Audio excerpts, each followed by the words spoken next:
If you're hooked on Marvel Cosmic Invasion and that arcade beat-em-up energy, complete with glowing pixel art, mid-combo character swapping, and chaotic co-op, then this video is for you.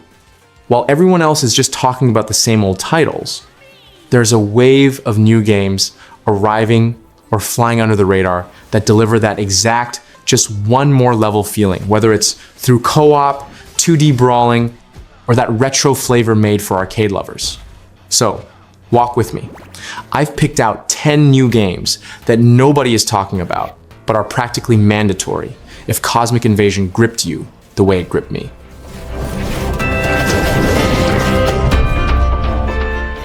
If you enjoyed Marvel Cosmic Invasion for its straight-to-the-point 2D brawling, Wendigo Blue is one of those finds that's so overlooked it's almost frustrating. It's a 2D beat-em-up set in the Valdis story universe, where you play as part of the Vanguard to hold back a divine invasion, with a heavy focus on bosses and building your character your way. What caught my attention here is that it's not just walk right and clear the screen. The game sells the idea of tense, technical fighting, with combat designed around boss duels. This resonates perfectly with those who love learning patterns, hitting timings, and winning through skill rather than just grinding. Then comes the addictive part, customization. It promises a ton of items and skills Steam mentions over 80 and lets you play around with gear and abilities in every playthrough, making each run feel like a "what if I try this path now?" experiment. It's the kind of loop I love when I want a game I can just turn on and feel progress without needing a massive story to carry me. To top it off, it supports up to 4-player local co-op, though you can play solo, making it perfect for those couch sessions where everyone screams together when the boss enters its second phase.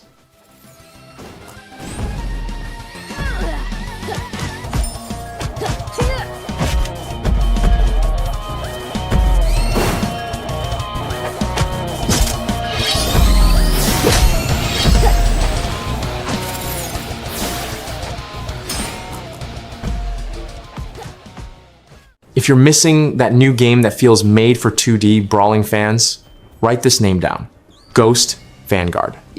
It's a beat-em-up that blends stylish action with roguelike elements, and the premise won me over because it's exactly the kind of game that makes you want to master it, combo by combo, run by run. The vibe here is very specific. You play as a warrior resurrected by gods, devoid of memory and power, descending into a dungeon shaped by forgotten dreams and divine secrets while trying to regain strength and uncover the truth. I love when a game uses mystery as fuel to start another attempt, as it gives narrative weight to the roguelike repetition without just being "you died, try again." Now, what really has me watching is the combat. The studio openly cites inspiration from Dungeons & Dragons, Shadow over Mystera, and Devil May Cry, which screams stylish combat, with weapons defining the rhythm, combo trees, and tactical depth. The description also emphasizes weapon variety and building synergies between weapons, magic, and relics. So it seems like one of those games where you create your own fighting style rather than just picking a character and repeating the same sequence forever. Finally, I love the arcade details. Polished pixel art, and even mini-games tucked into the experience as a fun breather between fights and dungeon challenges. If you're the type who enjoys a retro-looking beat-em-up with a modern progression and replay structure, Ghost Vanguard has everything to become that game you recommend to someone only to hear, "How have I never seen this before?"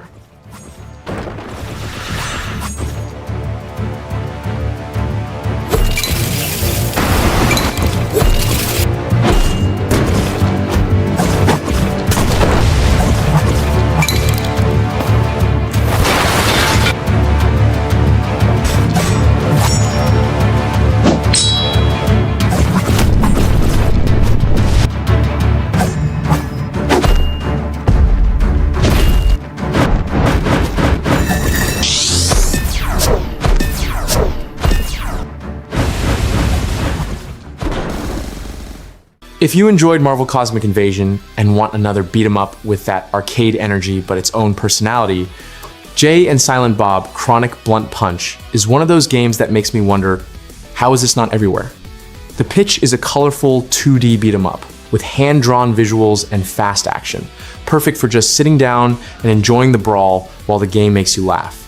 Or at least say, I can't believe they did that. The hook here is the duo system. The game is described as a tag team beat 'em up, where you switch between Jay and Silent Bob on the fly, or playing co-op to unleash special moves simultaneously with a friend. To me, this is the mechanic that gives the fighting a cartoon-like rhythm.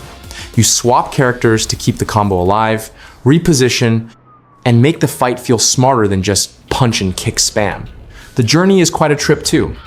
The synopsis pushes the two from their humble corners where they do their hustle, literally, to the gates of hell, delivering that exaggerated, irreverent tone that fits Jay and Silent Bob perfectly.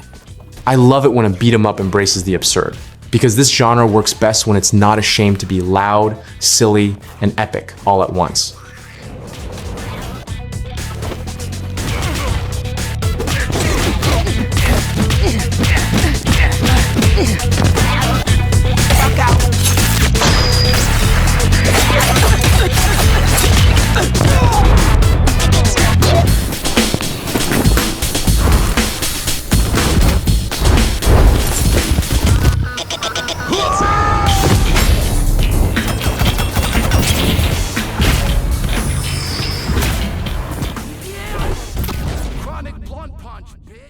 If you liked Marvel Cosmic Invasion for its pure arcade vibe, but want something that feels like a beat 'em up that grew up into a full action RPG, Detained, Too Good for School is the kind of game I find absurdly off the radar. The premise starts with that energy of controlled chaos.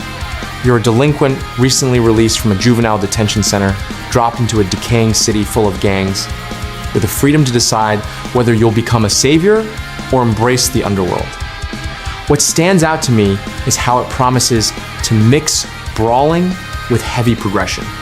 The official text says the combat uses an improved version of the Vagrant's fighting engine and features over 90 upgradable skills, plus weapons to collect, meaning it's not just hit and move, it's character building. This is perfect for when I want a game that gets me addicted to optimizing, testing skills, swapping gear, and feeling like every fight makes you stronger and smarter. Then there's the part I truly love, the variety of life outside the fight. The description mentions taking part-time jobs for cash, going to the gym, taking school classes to unlock perks, riding the bus around the city, and even climbing the ranks in an underground arena, creating an open-world loop that makes every day feel different. These systems are usually the secret sauce that turns an action game into a place where you live for a while. Finally, it doubles down on choices and consequences. The story is branching, with different paths and over a dozen endings, plus a relationship system with romances, including partners who can join you in combat. And yes, it makes it clear it's in early access and subject to change.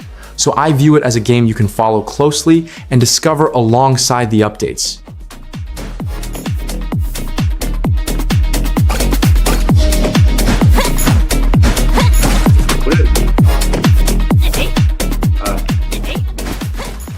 Towerborne is one of those games that launched in early access, matured significantly over months, and will officially release on the 26th of February 2026 with a complete and revamped version.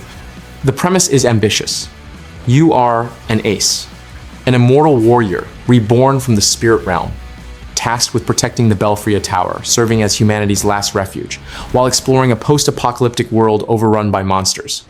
What won me over isn't just the brawling, which is fluid and has that satisfying timing to master, but the fact the game was rebuilt to be a premium title with a full offline mode and optional online co-op, ditching the initial free-to-play model. This means you buy it once, $24.99, and get everything. No cosmetic shop, all skins are unlockable through gameplay, and you even get multiple save slots to experiment with different builds without losing progress. For those who hate invasive live service models, this is gold. The progression structure feels tailor-made for those who like to settle into a game. You choose weapons, each with its own combat style, customize appearance and gear, recruit Umbra companions who grant extra abilities, and unlock regions on a hexagonal map as you clear new missions and face new enemy types. Version 1 will bring a full story with a final villain, new bosses, a revamped difficulty system, including a brutal mode for those who want to suffer, a new forge to modify and rebalance gear, and even new music by Austin Wintory. Naturally, it supports up to 4 players, both locally and online, making it perfect for relaxing solo or calling the crew when you want to tackle a tough boss and shout together when someone takes an unexpected hit. For fans of beat-em-ups with heavy RPG progression and endless replayability, Towerborne looks like a solid investment that will provide dozens of hours without feeling repetitive. Monsters lurk in the shadows below. That's why they need us.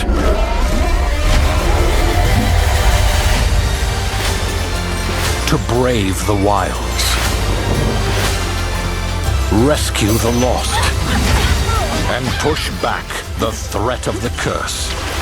Only an ace has what it takes to save our people. And when we team up... If you want a game with more of a roguelite, loot, and crazy build focus, Lost Castle 2 is a very easy recommendation. And the craziest part is that many still treat it as just another indie when it delivers that exact addiction of repeating a run because this is the one. It's a 2D beat 'em up with a roguelite structure, focused on exploring, looting, and getting stronger with every attempt in that way that makes you want to play just one more before bed. The core loop is delightful. You explore stages, hunt for treasures and items, pick up different weapons, and learn to put in the work with them. Because the game encourages mastering varied styles, rather than just finding one broken weapon and sticking with it forever.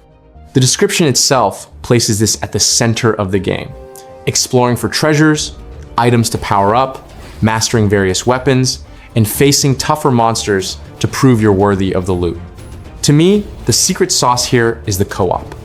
Lost Castle 2 was designed for solo or group play, with online co-op for 2 to 4 players, turning it into the perfect beat 'em up to play on a call, coordinate builds, argue over who took the wrong item, and laugh when everyone dies together at the boss. It's worth noting one important detail. Co-op news suggests it won't have local co-op, so it's more of an online game, unlike the first one, which had local. It entered Steam Early Access on the 25th of July, 2024. So it's a game that can still grow, but it already has enough content to hook you if you enjoy progression and variety. If you want to beat 'em up that feels like a hidden treasure, mixing, brawling, randomness, and that feeling of, today my build is insane, Lost Castle 2 is exactly that kind of discovery.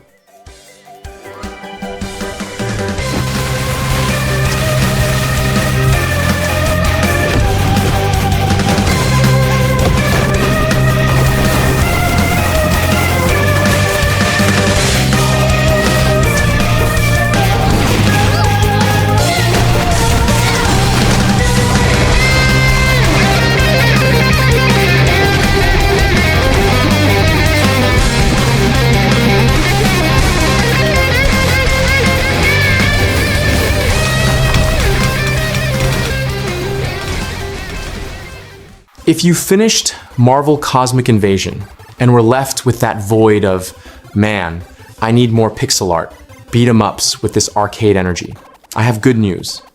Pixel Punch by Fat Snail Studio is exactly what you're looking for.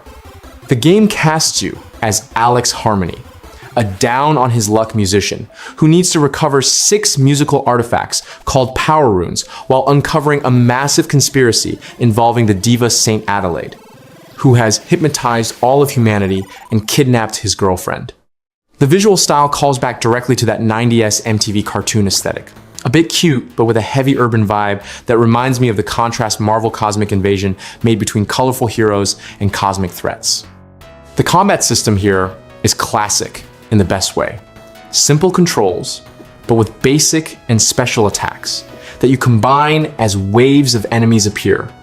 Unlike the character swapping system in Marvel Cosmic Invasion, here you build your own guitar throughout the game to bash enemies more efficiently, adding that satisfying element of progression. It features a currency system, vending machines for healing, 3 different types of enemies, and boss fights at the end of each stage.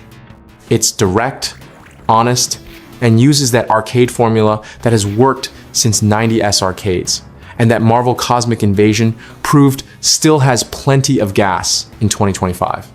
What strikes me about Pixel Punch is how it's flying completely under the radar, despite having everything it takes to succeed with fans of Marvel Cosmic Invasion. The demo has been available on Steam and itch.io since 2024. The game has a great announcement trailer, and it appeared on lists of promising beat-em-ups for 2025 and 2026, yet almost nobody is talking about it. It's the kind of indie game that needs word of mouth to grow, and Fat Snail Studio is developing it steadily, even putting a cooperative mode into production.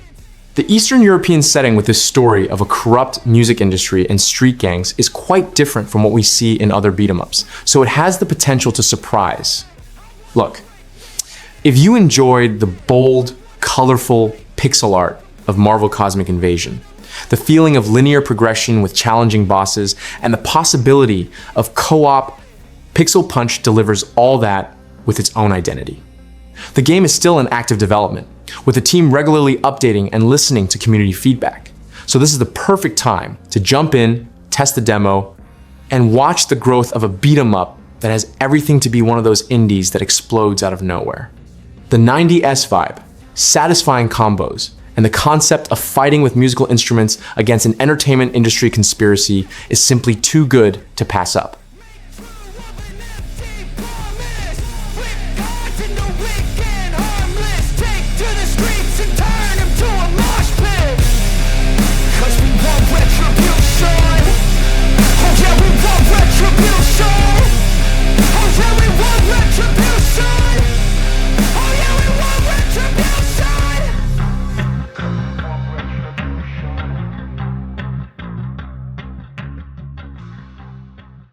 Mightreya is one of those games that genuinely confuses me because I don't see everyone talking about it.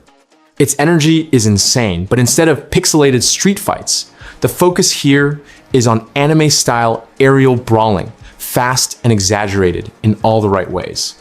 You play as Rhea, a student turned superhero, with Neo as her manager, and the duo faces monsters appearing daily from another dimension while living out the very current premise of hero content creators. Yes, literally hero streamers. It scratches the same itch Marvel Cosmic Invasion does for direct action, but with a different fantasy. Less sidewalk arcade, more camera spectacle and impact.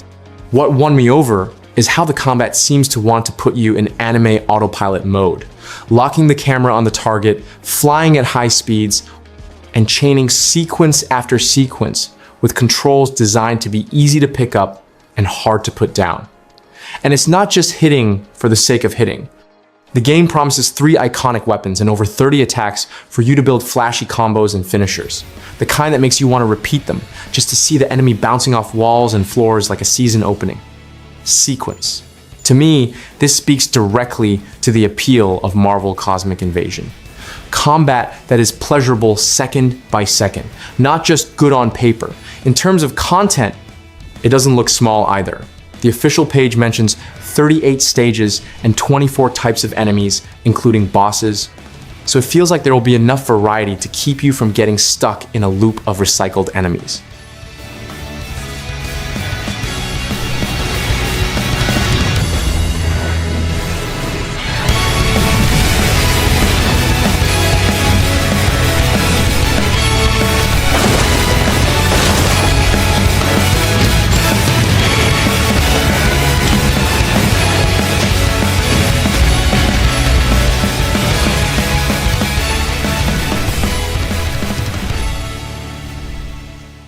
If you liked Marvel Cosmic Invasion for the feeling of I'm strong, I'm fast, I'm clearing the screen, but want something that swaps the comic book vibe for a more intense hack and slash roguelite, Shattered Realm Rebirth by King the Game is a deep-cut recommendation that deserves attention.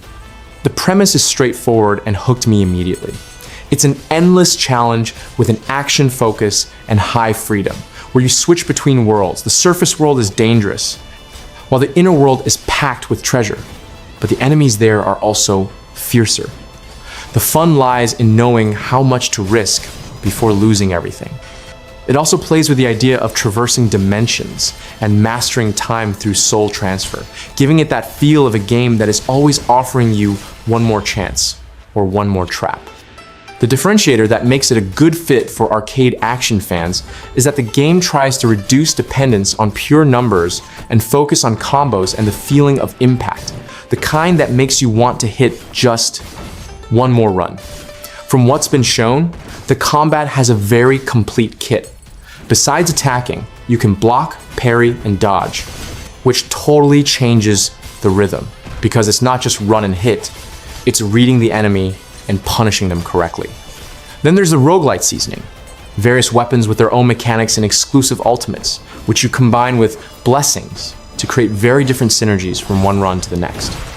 This kind of variety is what I miss when a beat 'em up is good but too linear here. The game wants to give you emergent build stories. The blessing system seems to be the backbone of replayability. You unlock blessing links with NPCs, and each NPC offers 10 to 20 random options, creating hundreds of possible combinations for distinct styles, from aggressive to technical, from parry master to ultimate spammer. Additionally, there's a progression package that sounds quite beefy. Statues, crystal cores, items, talent tree, so you can mold the start of your run to seek a specific strategy, rather than depending purely on luck. I really like it when a roguelite does this. It lets you break the game your way, but requires you to understand the system to get there.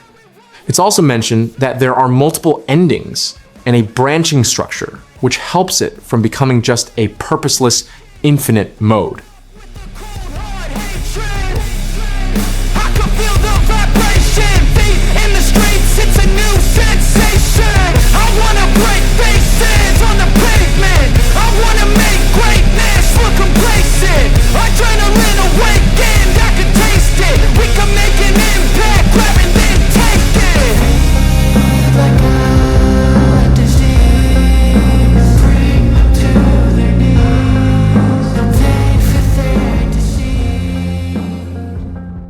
If you liked Marvel Cosmic Invasion for its pure arcade appeal and that feeling of always hitting something with impact and style, Red Rust is a name you probably missed, and that's a crime, because it takes the beat 'em up foundation and mixes it with shooting in a way that's rare to see today.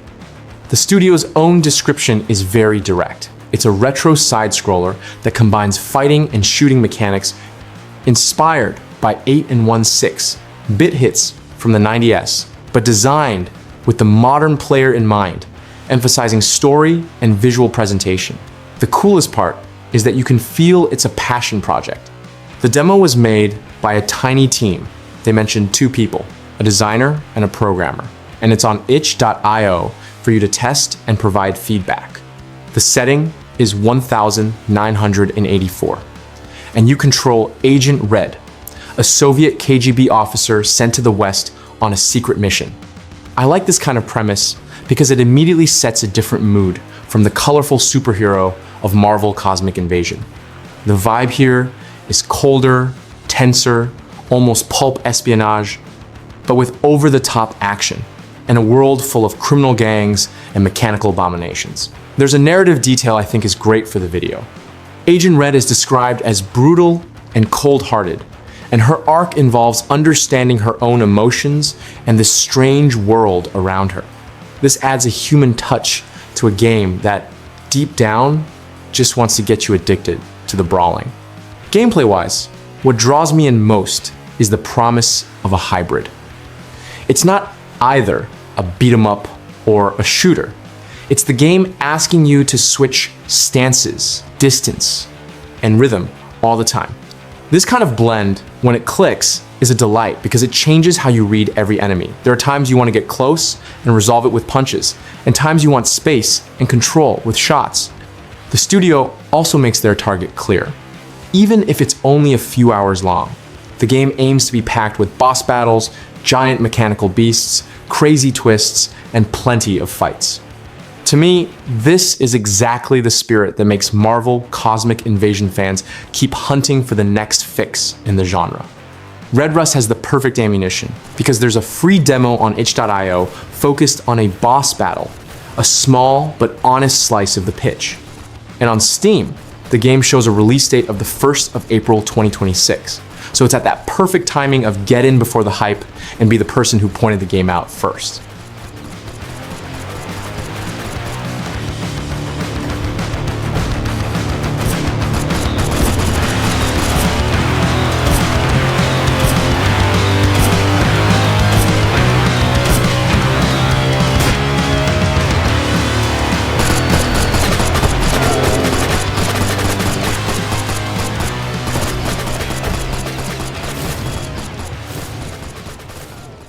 Tenet of the Spark is the most honest answer for anyone who finished Marvel Cosmic Invasion and was left with that taste of, I want more action with a well-built character, a good story, and combat that asked me to think. Roar Games created a game where you control Will, a boxer who discovers an ability called the Spark, a gift or curse, that allows him to literally see and transform the world around him by switching between three eras: the present, the Viking Age, and the Aztec world. What hooks me on this premise is that it's not just a pretty stage swap. Each era has its own combat style, its own enemies, and its own tools. So Will isn't just a boxer.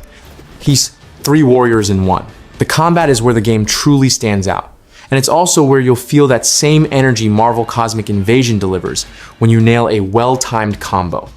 Imagine, you start a clash in the present with boxing punches and footwork. Activate the Spark to become a Viking mid-combo and send the enemy flying with a hammer, then switch to the Aztec to finish with a long-range strike, all flowing in a single sequence.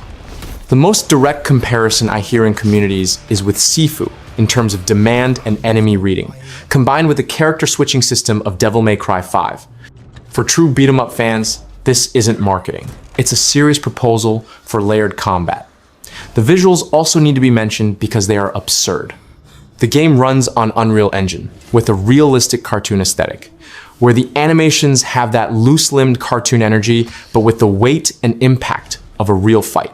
Each of the three eras has a completely different palette, architecture, and lighting, so the game visually never feels tiring, which is important because this leap between timelines happens in the middle of combat and puzzles. Some compare it to the sensation of Assassin's Creed when jumping environments, but with all the focus on brawling instead of open exploration. Honestly, seeing the level of visual polish already appearing in the demo, it's easy to understand why it appeared at the Future Games show.